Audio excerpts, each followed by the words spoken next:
এটা হচ্ছে লটকা শুটকি করবো। লটকা শুটকি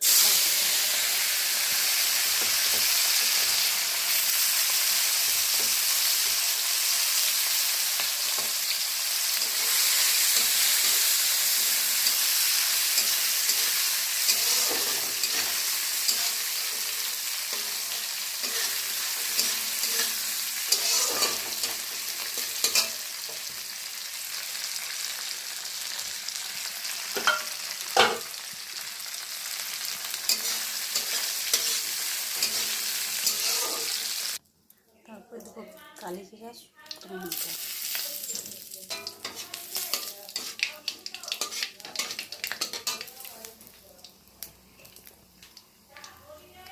এবার দেবো পেঁয়াজ,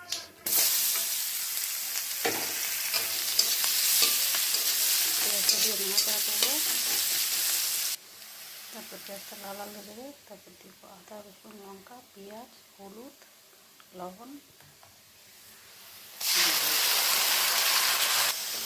মশলাটা যখন কষে যাবে তখন লটকা শুটকি ভাজাগুলো এটাকে দিয়ে দেবো। তারপরে নাড়তে থাকবে। এটাতে কিন্তু জল পড়বে না, এটা জল ছাড়াই হবে। এই যে লটকা মাছের ঝাল হয়ে গেছে। এরকম একটু না খায় গরম গরম ভাতের সাথে খেতে খুবই ভালো লাগে। আপনাদের এই ভিডিওটা কেমন লাগছে বলবেন, লাইক করবেন, সাবস্ক্রাইব করবেন।